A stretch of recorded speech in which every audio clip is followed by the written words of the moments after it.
Yes, you are correct, sir. Thursday Plantation is back. In my crib, to be specific. I'm your host, Larry Mizell Jr., and this is where I live. You've probably seen it before if you watch the podcast at all, and I hope you do. Tonight we're going to be talking to Prince Paul, the Doo-Doo Man, the legendary producer, DJ behind Stetsasonic, De La Soul, Gravediggers, you know, a lot of really influential shit. Also the inventor of the skit in rap music, which may or may not be a good thing, but when he was doing it, they were pretty good, you gotta admit.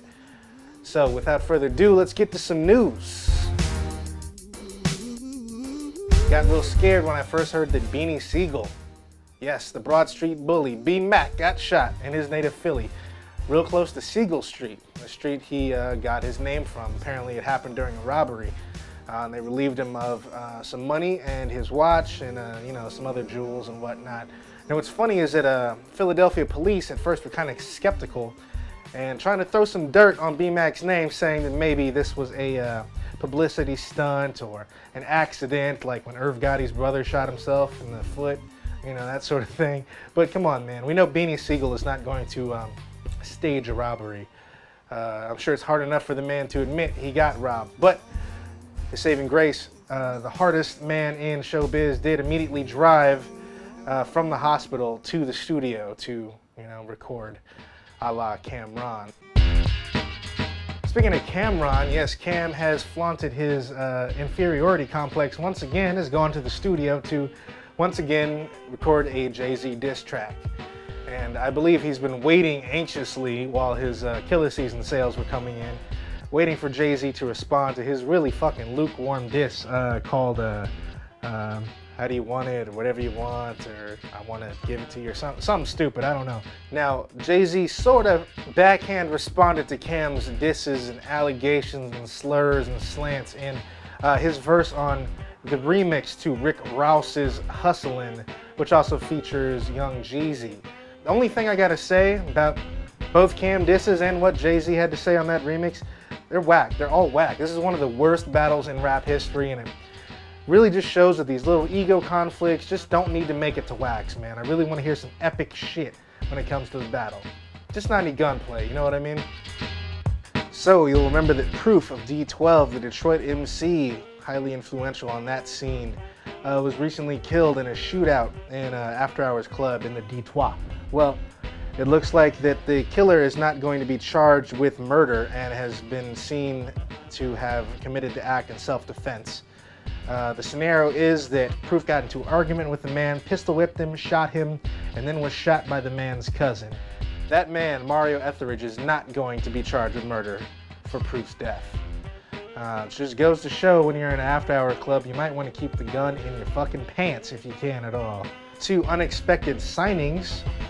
One is Dame Dash, apparently signing for a label deal with Koch Records. Koch, kind of a punchline in many rap circles for being the last refuge for people on their last legs in the rap world. This doesn't look very much like Dame Dash is the ultimate hustler after all if he's now signed to Koch. The second unexpected signing is apparently Chef Raekwon has signed to Aftermath. Yes, the word on the street is that Raekwon, the Wu-Tang Banger, has signed up with Dr. Dre, and Dre will be producing his next album. Busta Rhymes' album is about to drop pretty soon, and it doesn't sound bad, so, you know, let's see what happens with Cigar Shala Ray. He's really going hard on this Bring Back New York shit, and he does so mainly by just retreading old New York things, like biting Diamond D's old beats on New York shit, which for some reason has Swiss Beats yelling all over it. I don't even know what that is, because it wasn't even produced by the motherfucker. DJ Scratch did it.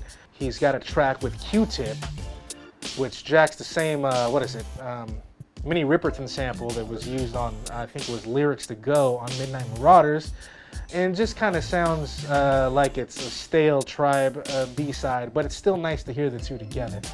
I'd rather hear Busta doing that kind of shit than pretending he's from Brooklyn, 1, and 2, acting like he's the hardest motherfucker in the world, where if you remember at all, he was part of Leaders of the New School, wore the most ridiculous shit in the world, and was just bouncing off the walls at Arsenio Hall. So he never had really time to sell all that coke he's talking about now. But hey, when you get down with Dr. Dre, you kind of got to go that route.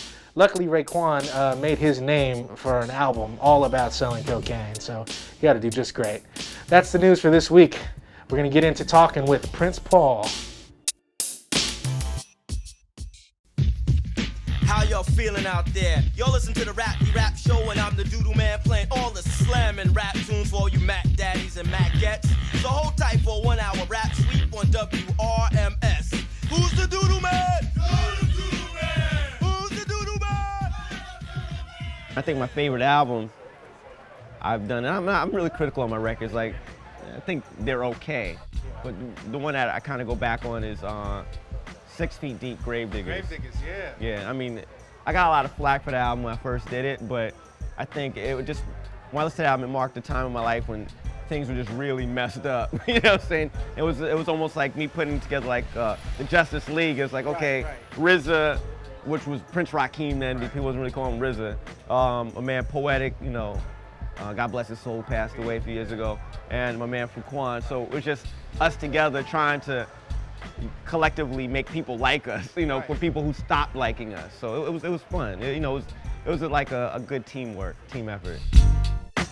Have people really tapped into what you guys did? People tried, obviously. Yeah, it was pretty crazy. Horrorcore. Yeah. We got stuck in the horrorcore thing. But they didn't get the real underlying concept of renewal and the humor that was there and everything, you know? Yeah, it wasn't actually like until 10 years later, till 2004, I started getting like, that was one of the greatest records. And I was like, wow, you know, in the day when it came out, when I was in my basement in tears, like, they don't get me. I tried so hard on this album, you know. But I'm glad people finally got it or started to get it, you know, which is nice. It's better than people just never getting your work, so. No. Yo, but yo, Biddies is kind of cool. That's pretty fly. I kind of like Biddies, that. if you was to flip it on 45 so I can dance to it, you know, it'd be kind of slamming. It's whack, man. Whack. I give that one props to Why you. y'all dissing it? I like it, man. You were known as the father of the skit. Oh, God. In the rap album. I'm sure you love hearing about this. You know, there's a lot of bad ones out now these days, but Makes my rep bad, you know. What are some of your all-time favorite rap skits? I think the first Wu-Tang album, because they were just so crazy and unorganized and just like, you know, it's like whatever, you know, like Where's My Killer Tape and all that other stuff. NWA, was it Niggas for Life album? When I heard that, I was like, man, I couldn't even think of taking it to that level. That's like some Hollywood type. Yeah. Like those I couldn't beat. I mean, no, there's a few here and there, but I mean, immediately those stand out to me. Almost anything Dre does is always amazing to me.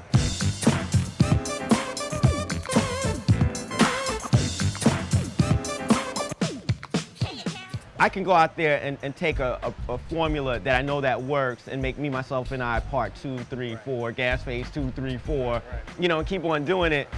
But that's not, I think the spice of life is just change and difference and challenging what's out there. So that's why I think, I mean, not to like toot my own horn, but most producers in my, man, this probably almost in general that I know, don't really span around as much as I have. Like, you know, the comedy records with Chris Rock, the De La records, horrorcore records, the Bizarre records, the Bernie Worrell records, working with Vernon Reid, the musical scores, the children's records.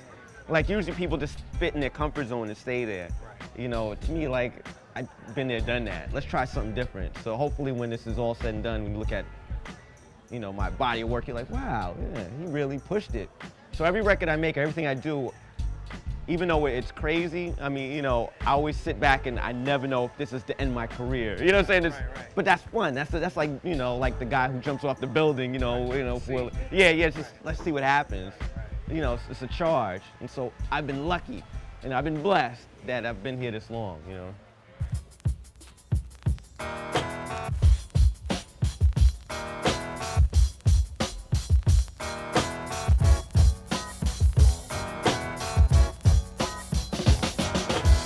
Rise, not fall.